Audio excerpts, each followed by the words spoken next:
कहानी की शुरुआत में एक आदमी सड़क पर भयंकर ट्रैफिक में फंसा हुआ था। अचानक से एक जोरदार टक्कर की आवाज हुई। एक पुलिस वाले ने उसकी गाड़ी के शीशे में जोरदार टक्कर मारी और बिना रुके सीधा निकल गया। अपना ये आदमी कोई ऐरा गैरा नहीं था, बल्कि यूएन का एक बहुत ही तगड़ा सीक्रेट एजेंट था। इस अजीब हरकत को देखते ही उसका माथा ठनका और वो समझ गया कि दाल में कुछ काला है। और भाई साहब, अगले ही पल आगे वाले चौराहे पर एक बहुत बड़ा धमाका हो गया। इस बार एक और पुलिस वाला भागता हुआ आया और उसने हमारे हीरो को गाड़ी से बाहर निकलने से मना किया। तभी अचानक उस पुलिस वाले को एक गाड़ी ने इतनी जोर से टक्कर मारी कि वो हवा में उड़ गया। टक्कर मारने के बाद भी वो ट्रक रुका नहीं, बल्कि सड़क पर पागलों की तरह अंधाधुंध दौड़ता रहा। साफ लग रहा था कि ट्रक का ड्राइवर अब नॉर्मल इंसान नहीं रहा। अपने गैरी ने जैसे ही ये सब देखा, तुरंत एक्सीलेटर पर पैर दबाया और ट्रक ने जो रास्ता बनाया था उसी के पीछे पीछे अपनी गाड़ी भगाकर वहां से निकलने की सोची। लेकिन जैसे ही वो चौराहे पर पहुंचे, ट्रक जोरदार आवाज के साथ पलट गया। गैरी अभी बचने की कोशिश कर ही रहा था कि साइड से अचानक एक एम्बुलेंस आई और उनकी गाड़ी से टकरा गई। किस्मत अच्छी थी कि उनकी गाड़ी मजबूत थी, इसलिए परिवार में किसी को खरोंच तक नहीं आई। लेकिन भाई, पूरी सड़क पर हाहाकार मचा हुआ था। बहुत सारे लोग पता नहीं किस अजीब से वायरस का शिकार हो गए थे। वो सब ज़ॉम्बी बन चुके थे और नॉर्मल लोगों पर जानवरों की तरह झपट रहे थे। गैरी ने फुर्ती दिखाते हुए तुरंत अपनी छोटी बेटी को गाड़ी से बाहर निकाला। तभी उसकी नजर बगल में पड़ी, जहां उसने अपनी आंखों से एक नॉर्मल इंसान को काटे जाने के बाद ज़ॉम्बी बनते हुए पूरा सीन देखा। गैरी ने नोटिस किया कि काटे जाने से लेकर ज़ॉम्बी बनने में सिर्फ और सिर्फ 12 सेकंड लग रहे थे। अपनी जान बचाने के लिए गैरी ने एक बड़ी सी गाड़ी ढूंढी और भागने के लिए उसे स्टार्ट करने लगा। लेकिन तभी एक ज़ॉम्बी उनके दरवाजे पर आ धमका। सही टाइम पर गैरी ने एक जोरदार लात रसीद की और ज़ॉम्बी को दूर फेंक दिया। चारों लोगों का ये परिवार बड़ी मुश्किल से जान बचाकर एक थोड़ी सेफ जगह पर पहुंचा। लेकिन भाई, वहां भी पहले से ही बवाल मचा हुआ था। बहुत सारे लोग पागलों की तरह दुकानों से खाने पीने का सामान लूट रहे थे। टाइम बचाने के लिए इन चारों ने अलग अलग होकर सामान इकट्ठा करने का फैसला किया। लेकिन थोड़ी ही देर में छोटी बेटी के चीखने की आवाज आई। गैरी भागकर वहां गया तो देखा कि दो गुंडे लूटपाट कर रहे हैं। एक गुंडे ने बंदूक निकाली और गोली चला दी। फिर क्या था, अपना गैरी भी कहां पीछे हटने वाला था। उसने भी अपनी बंदूक निकाली और लगातार 2 गोलियां दागकर उसे वहीं ढेर कर दिया। तभी इत्तेफाक से एक पुलिस वाला वहां से गुजरा और उसने गैरी को खून करते हुए देख लिया। गैरी ने डर के मारे तुरंत अपने हाथ ऊपर कर लिए और समझाने की कोशिश की। लेकिन भाई साहब, पुलिस वाले ने उस पर बिल्कुल ध्यान नहीं दिया, क्योंकि वो खुद वहां मुफ्त का माल लूटने आया था। जब गैरी सुपरमार्केट से बाहर निकला तो देखा कि उसकी गाड़ी ही चोरी हो गई है। उसकी पत्नी ने बोला कि पहले पास वाले एक बिल्डिंग में छिप जाते हैं। वहां भागते टाइम गैरी को यूएन के एक बड़े अफसर ब्लैक भाई का फोन आया। ब्लैक भाई ने कहा कि टेंशन मत लो, आज आधी रात को वो उन्हें लेने के लिए बिल्डिंग की छत पर एक हेलीकॉप्टर भेजेंगे। लेकिन भाई, उस बिल्डिंग के इलाके में तो पहले ही ज़ॉम्बियों ने कब्जा कर रखा था। तभी आसमान से अचानक एक ज़ॉम्बी आ गिरा। पलक झपकते ही गैरी और उसका परिवार बिल्डिंग के अंधेरे रास्ते में भाग रहा था और ज़ॉम्बियों का एक बड़ा झुंड पागलों की तरह उनका पीछा कर रहा था। मौत के मुंह से बाल बाल बचने के बाद उनकी मुलाकात एक ऐसे मैक्सिकन परिवार से हुई जो अभी तक ज़ॉम्बी नहीं बना था। इस मैक्सिकन परिवार ने न सिर्फ गैरी के परिवार को अपने घर में पनाह दी,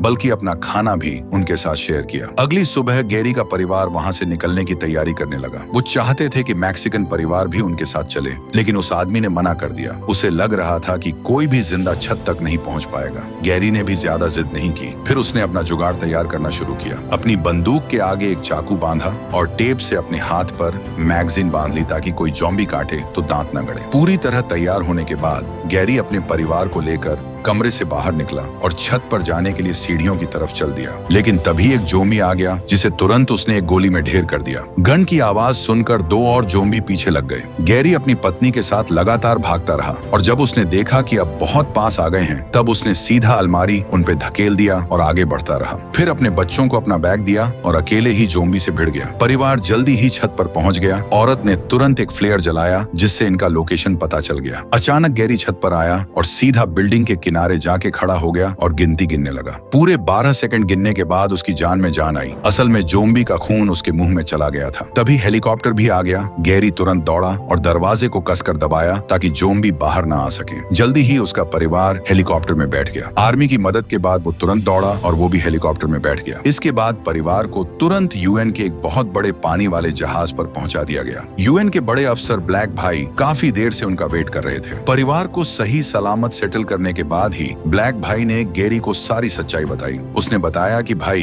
देश का राष्ट्रपति भी ज़ॉम्बी बन चुका है, जमीन पर जितने भी कमांड सेंटर थे सब तबाह हो चुके हैं और अब ये इकलौता कमांड सेंटर सिर्फ समुद्र के बीचों बीच पानी पर चल रहा है। गैरी का परिवार यहाँ आराम से इसलिए रह पा रहा है क्योंकि गैरी यूएन का सबसे टॉप लेवल का सीक्रेट एजेंट रह चुका है और उसने अपनी जिंदगी में बहुत सी लड़ाइयां लड़ी हैं। इसीलिए अब उसे एक वायरस के डॉक्टर को अपने साथ लेकर वायरस की जड़ का पता लगाने के लिए साउथ कोरिया जाना होगा, क्योंकि जब तक वायरस की जड़ का पता नहीं चलेगा तब तक ज़ॉम्बी वायरस की कोई वैक्सीन नहीं बन पाएगी। भाई साहब, ये मिशन सुनकर तो ऐसा लगा जैसे किसी ने सीधे आग के कुएं में धक्का दे दिया हो। गैरी का दिल ये काम करने के लिए बिल्कुल राजी नहीं था, लेकिन वहाँ के जनरल ने साफ धमकी दे दी कि अगर वो नहीं गया तो वो उसके परिवार को वापस उसी नर्क में भेज देंगे जहां से वो आए थे। गैरी के पास कोई और रास्ता नहीं था।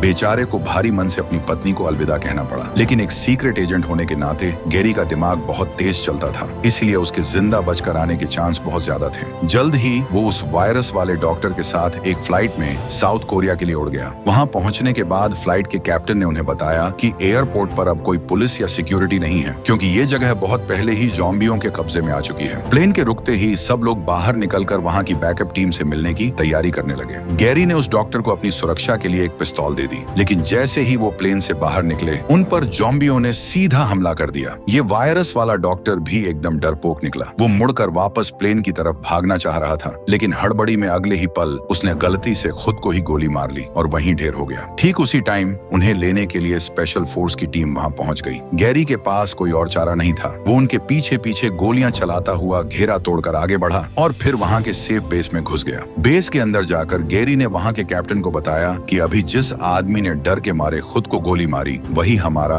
मेन वायरस का डॉक्टर था। कैप्टन ये बात सुनकर पूरी तरह से चकरा गया। इसके बाद कैप्टन ने बताया कि ये ज़ॉम्बी किसी भी तरह की आवाज सुनकर तुरंत उधर ही भागते हैं और गोलियां उन्हें तब तक नहीं मार सकती जब तक कि उनके सीधे भेजे में गोली न मारी जाए। फिर कैप्टन गैरी को एक ऐसे कमरे में ले गया जो जलकर पूरी तरह राख हो चुका था। वहां बिस्तर पर पड़ा हुआ आदमी साउथ कोरिया का सबसे पहला ज़ॉम्बी मरीज था और उसके बगल में वो कर्नल था जिसे उसने काट लिया था। उस टाइम उस मरीज की धड़कन रुक चुकी थी, लेकिन जब डॉक्टर उसके मरने की वजह चेक कर रहे थे तो वो मरीज अचानक से जिंदा हो गया। उसने अपनी आंखें खोली और पागलों की तरह लोगों को काटना शुरू कर दिया। इसके बाद तो हालात हाथ से निकल गए और इस भयंकर तबाही की शुरुआत हो गई, लेकिन उन्हें ये भी नहीं पता था कि क्या वो सच में दुनिया का सबसे पहला ज़ॉम्बी था और अब तो वो जलकर राख हो चुका था, इसलिए कोई भी चेकिंग करना पॉसिबल नहीं था। जब गैरी वहां से जाने वाला था तो उसने देखा कि एक आदमी पिंजरे में बंद है। बात करने पर गैरी को पता चला कि ये आदमी पहले अमेरिका की खुफिया एजेंसी में काम करता था और हथियारों की हेराफेरी के चक्कर में पकड़ा गया था। ये बंदा देखने में थोड़ा पागल सा लग रहा था, लेकिन गैरी के शातिर दिमाग ने बता दिया कि ये आदमी पक्का कुछ न कुछ अंदर की बात जानता है। उस आदमी ने गैरी को बताया कि इस टाइम पूरी दुनिया में सिर्फ इजराइल ही इकलौती सेफ जगह बची है, क्योंकि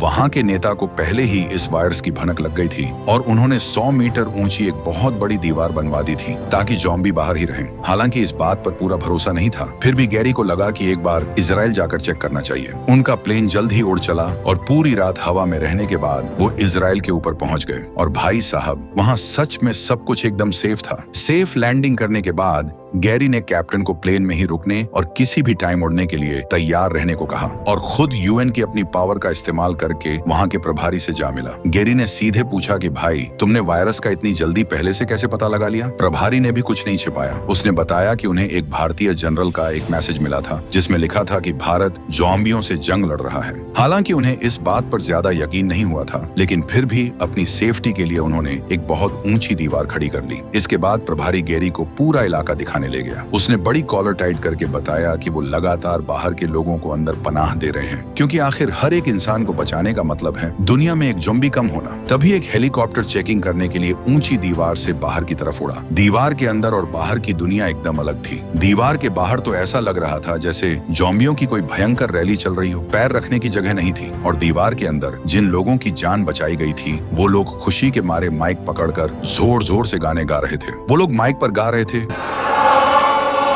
लेकिन भाई किसी ने सपने में भी नहीं सोचा था कि माइक की इतनी तेज आवाज बाहर ज़ॉम्बियों के कान में पड़ जाएगी। जो ज़ॉम्बी पहले इधर उधर फालतू में घूम रहे थे वो सब फुल स्पीड में ऊंची दीवार की तरफ दौड़ने लगे और देखते ही देखते पलक झपकते ही उन्होंने एक के ऊपर एक चढ़कर ज़ॉम्बियों की एक लंबी सी सीढ़ी बना ली। इस टाइम हमारा गैरी प्रभारी से पूछ ही रहा था कि ये वायरस आखिर आया कहां से। प्रभारी ने कहा कि उसे कुछ नहीं पता और इसी बीच ज़ॉम्बियों की वो सीढ़ी लगभग दीवार के एकदम ऊपर तक पहुंच गई। गैरी को तब जाकर समझ आया कि अब बहुत देर हो चुकी है। उस टाइम तक दीवार के अंदर बारिश की तरह ज़ॉम्बी जमीन पर टपकने लगे और वहां मौजूद भीड़ में तुरंत भयंकर भगदड़ मच गई। अब ज़ॉम्बियों को फिर से खाने के लिए इंसानों की एक अच्छी खासी दावत मिल गई थी। प्रभारी ने बिना टाइम वेस्ट किए तुरंत सैनिकों की एक टीम को गैरी को सेफ एयरपोर्ट तक पहुंचाने का ऑर्डर दिया। उसने हेलीकॉप्टर के पायलट को अपनी बड़ी वाली मशीन गन से अंधाधुंध गोलियां चलाने को कहा, लेकिन ज़ॉम्बी इतने सारे थे कि वो गोलियां भी ऐसे लग रही थीं जैसे किसी हाथी को सुई चुभ हो रहे हों। शहर के सैनिकों की गोलियां भी इधर उधर चल रही थीं, जिनका ज़ॉम्बियों पर कोई असर नहीं हो रहा था। इस टाइम गैरी भागते हुए जब पीछे मुड़कर देखता है तो उसे एकदम झकझोर देने वाला सीन दिखा। एक बूढ़ा आदमी ज़ॉम्बियों के बीचों बीच खड़ा था और ज़ॉम्बी उसे छोड़कर साइड से निकल रहे थे, लेकिन इस टाइम ऊंची दीवार का वो हिस्सा भी ज़ॉम्बियों के कब्जे में आ चुका था और बहुत सारे ज़ॉम्बी अंदर आ चुके थे। गैरी इन सब बातों पर ज्यादा ध्यान नहीं दे पाया,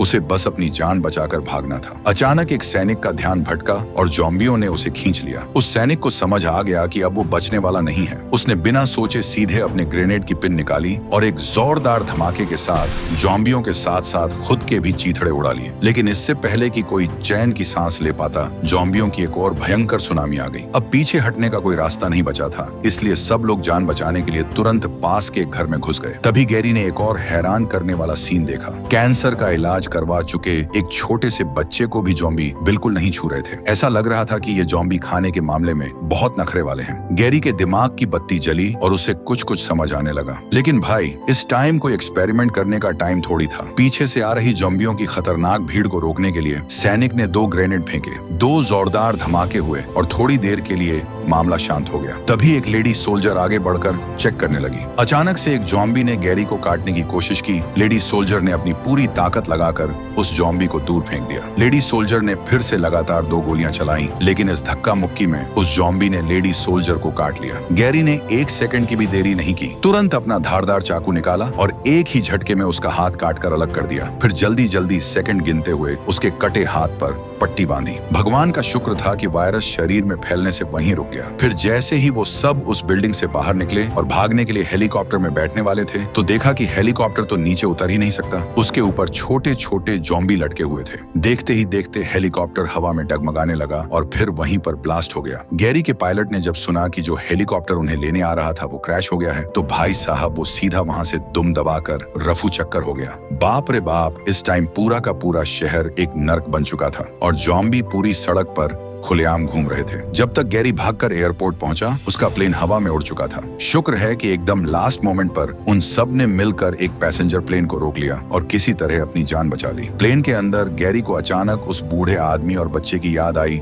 जिन्हें ज़ॉम्बी नहीं काट रहे थे। उसके दिमाग में एक बहुत ही तगड़ा और खतरनाक आइडिया आया। उसने तुरंत कैप्टन को बोला कि प्लेन का रास्ता बदलो और सीधा WHO सेंटर चलो। लेकिन रास्ते में कुछ छोटे छोटे कुत्ते टॉयलेट के दरवाजे की तरफ देखकर जोर जोर से भौंकने लगे। एयर होस्टेस समझ गई कि कुत्ते क्या कहना चाह रहे हैं और वो दरवाजा खोलने गई। अंदर से फिर ज़ॉम्बियों का एक पूरा झुंड बाहर निकल आया। गैरी ने तुरंत जाकर देखा तो पूरा का पूरा प्लेन ज़ॉम्बियों से भरा हुआ था। गैरी ने तुरंत सबको चुप रहने का इशारा किया और सारे बैग सूटकेस लाकर रास्ते में लगा दिए ताकि ज़ॉम्बी आगे ना आ सके। लेकिन वहाँ एक बेवकूफ आदमी के हाथ से सूटकेस फिसलकर जोर से जमीन पर गिर गया और बाजी पूरी तरह से पलट गई। अब प्लेन में भागने की तो कोई जगह थी नहीं। गैरी ने हालात को देखते हुए उस लेडी सोल्जर के पास से एक ग्रेनेड उठाया और फेंक दिया। उसने ग्रेनेड ज़ॉम्बियों को उड़ाने के लिए नहीं बल्कि प्लेन को उड़ाने के लिए फेंका था। किस्मत अच्छी थी कि इस जुगाड़ से हवा के प्रेशर के कारण ज़ॉम्बियों का पूरा झुंड प्लेन से बाहर हवा में खिंच गया। एकदम आखिरी पलों में गैरी और लेडी सोल्जर ने फटाफट अपनी सीट बेल्ट बांध ली, लेकिन प्लेन का इंजन बंद हो चुका था और वो तेजी से जमीन की तरफ क्रैश लैंडिंग करने लगा।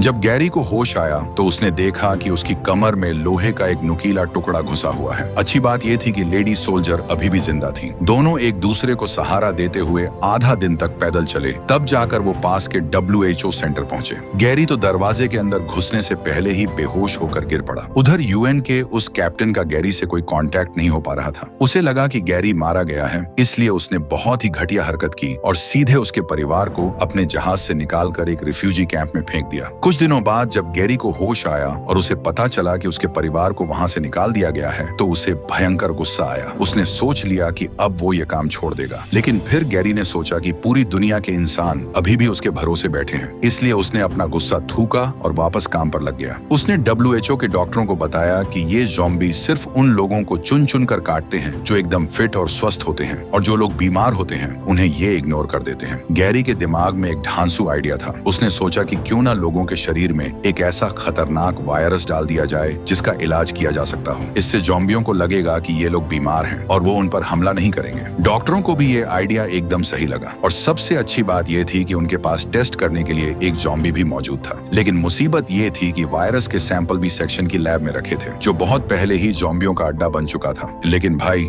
एक्सपेरिमेंट तो करना ही था, इसलिए गैरी और बाकी लोगों को अपनी जान हथेली पर रखकर वहां जाना ही पड़ा। जैसे ही वो तीनों B सेक्शन में घुसे, एक डॉक्टर का पैर गलती से एक बोतल से टकरा गया। शुक्र है कि आसपास कोई ज़ॉम्बी नहीं था। फिर वो लोग आगे बढ़ने ही वाले थे कि वो डॉक्टर पीछे मुड़ते ही एक अलमारी से टकरा गया और आवाज हो गई, और ज़ॉम्बी तुरंत एक्टिव हो गए। लेडी सोल्जर ने फुर्ती दिखाते हुए एक ही गोली में एक ज़ॉम्बी को ढेर कर दिया, लेकिन बंदूक की आवाज इतनी तेज थी कि बाकी सारे ज़ॉम्बी भी भागकर वहां आ गए। गैरी ने अपना दिमाग दौड़ाया और सीढ़ियों को जोर जोर से पीटना शुरू कर दिया। वो शोर मचाकर सारे ज़ॉम्बियों को अपनी तरफ बुलाना चाहता था, ताकि अंदर फंसे दोनों लोगों को वहां से निकलने का मौका मिल सके। गैरी भागता रहा और ज़ॉम्बियों को चकमा देता रहा। फिर उसने एक ज़ॉम्बी को ढेर कर दिया। वो बस आराम कर ही रहा था कि एक और ज़ॉम्बी सीधा उसकी तरफ आने लगा। उसने पूरा दम लगा के अपना हथियार निकाला और एक ही बार में बेचारे को ढेर कर दिया। लेकिन जब लेडी सोल्जर और वो डॉक्टर लैब के दरवाजे पर पहुंचे, तो उन्होंने देखा कि ज़ॉम्बियों की एक पूरी फौज ने दरवाजा रोक रखा है। वो दोनों तुरंत पीछे मुड़कर भागे, जिसका नतीजा ये हुआ कि सारे ज़ॉम्बी उनके पीछे लग गए और बेचारों को वापस इस सेक्शन में भागना पड़ा। जब ज़ॉम्बियों का ध्यान भटक गया तो गैरी मौका देखकर चुपचाप लैब में घुस गया। लेकिन अब दिक्कत ये थी कि उसे कौन सा वायरस लेना चाहिए। ये तो एकदम अंधेरे में तीर चलाने वाली बात थी। उसने वायरस का एक बड़ा सा डिब्बा उठाया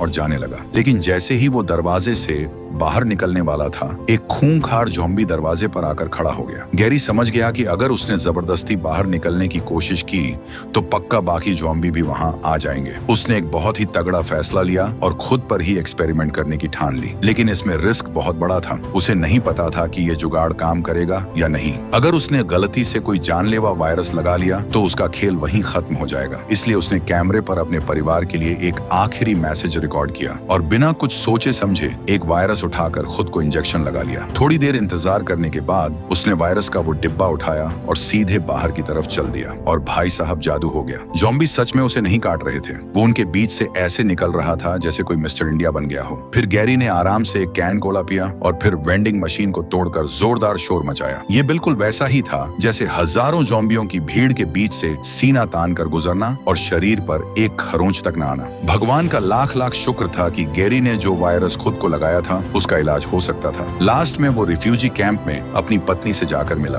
WHO ने भी ज़ॉम्बियों को चकमा देने वाली वो वैक्सीन तैयार कर ली और उसे हवाई जहाजों से पूरी दुनिया में बांट दिया गया। और इस तरह इंसानों ने फाइनली ज़ॉम्बियों को उनकी नानी याद दिला दी। और बस भाई लोग, इसके साथ ही फिल्म वर्ल्ड वॉर Z की पूरी कहानी यहीं खत्म होती है। यार, ये सब बनाने में बहुत मेहनत लगती है, इसलिए भाइयों लाइक, शेयर और सब्सक्राइब करना बिल्कुल मत भूलना।